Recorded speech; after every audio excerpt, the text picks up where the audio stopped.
Hi guys, it's Christine. Welcome back to the channel.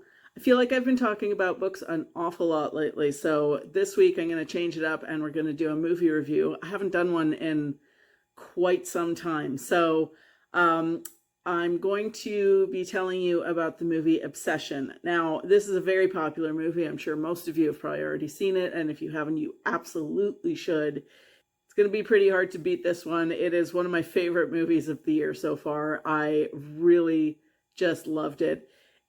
The story is about this guy named Bear who's got a crush on his coworker Nikki, and he uses a one-wish willow to wish that Nikki would love him more than anyone else in the world. And of course, it comes true to disastrous results. This is such a creepy movie. I loved everything about it. It's so it's like the perfect balance of, like, it doesn't rely on jump scares too much, although there are a couple in there. But it's more creepy than like outwardly terrifying. There's just this really good pacing in it. I found like it really takes its time to up the creep factor as it goes along, and the gore in it is, I won't say that it's not, I won't say that there's none. There's definitely gore, but they really save it for the final act, I think. So anyway, I loved this movie. I particularly loved the actress who plays Nikki. Her name is Indy Neveretti. I've never seen her before. I thought she did such a great job.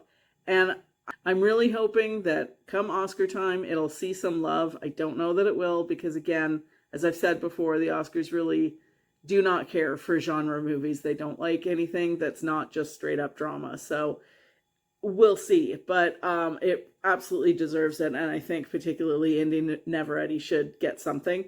I thought her performance in particular really sold me on this movie. So Bear is the worst kind of villain in that he absolutely doesn't see himself that way. He is the quintessential nice guy. So he thinks that he's just fine. He's obviously quite shy, but it goes beyond, him being shy, and he is just this like spineless loser. I don't know of any other way to describe his character, but he wishes, I'm not going to give any big plot spoilers away, but like, for example, nothing is ever his fault. He's never responsible for anything.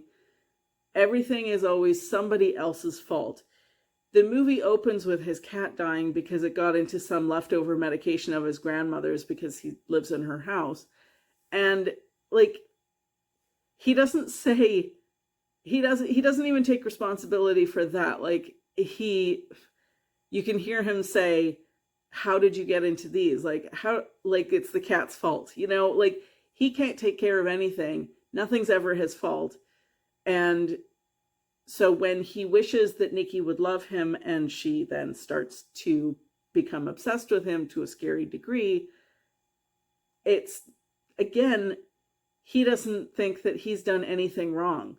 Or he refuses to acknowledge, I should say, that he's done anything wrong. And you can forgive it to a certain degree. Like at the beginning, it's just a silly wish. It's just this vintage toy that he thinks that he was just fucking around with. So so it's fine. But by the time you get to the dinner scene, he knows that the wish worked. And he knows that she now has absolutely no way to consent to anything. She has no autonomy. She has no control. This is not really her. And the very next scene after dinner is them in bed together. So what does that make him? And it gets worse as the movie goes along. So he just is this piece of shit to me. He is absolutely the villain of this movie. But I love the pacing. I love the way that certain shots were filmed, because you've got a lot of shots of Nikki where she's kind of in shadow, but like you see these pinpricks of light in her eyes, and you're just sort of like trying to figure out what her face looks like what's her expression, what's happening with her right now. And it's really unsettling more than anything, and I love that. I love that unsettling feeling of something bad is coming and you just don't know how bad or when. So yeah, I love this movie. I thought it was just so good. I've seen it twice now, and I loved it even more the second time I saw it. It also has like some really good humorous beats in it as well, which I appreciate, because anytime you've got a horror movie, it needs to have something to lighten it up, or else it's just too intense. And it had some humor in it that really hit in a perfect way. So yeah, I loved it. I thought it was just this fantastic, really well told story that takes its time, that trusts the audience to fill in the gaps. And, you know, you can bring to it as much subtext as you want. I think some of it is pretty obvious, like things about coercion and control and consent, and, you know, someone feeling entitled to someone else's body. That's a really creepy thing. That's a real horror story that he's brought into this movie really well.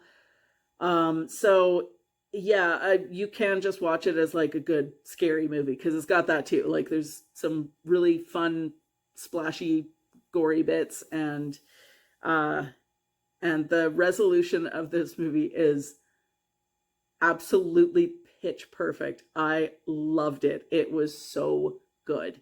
So that is gonna be, it's hard to say that it's going to be hard to beat for my favorite movie, because I judge my movies January 1st to December 31st. And so I saw a lot of last year's Oscar winners at the start of the year. So, okay, fair enough. But of like this year's movies, this is 100% the one to beat. It is so good. I'm so happy to see not only just horror movies doing well, but a horror movie made by a YouTuber. That's really, that I really like that. I like that we are giving, you know, giving opportunities to other avenues of storytelling. And I think the more it happens, the easier it is for the next person coming along. So I'm really happy to see that this is made by a guy from YouTube. So yeah, anyway, that's it for me this week. Pretty short video, I guess. But yeah, go check out Obsession if you haven't seen it already. Absolutely, I recommend it. It is very unsettling and very well done. All right, that's it for me. Bye.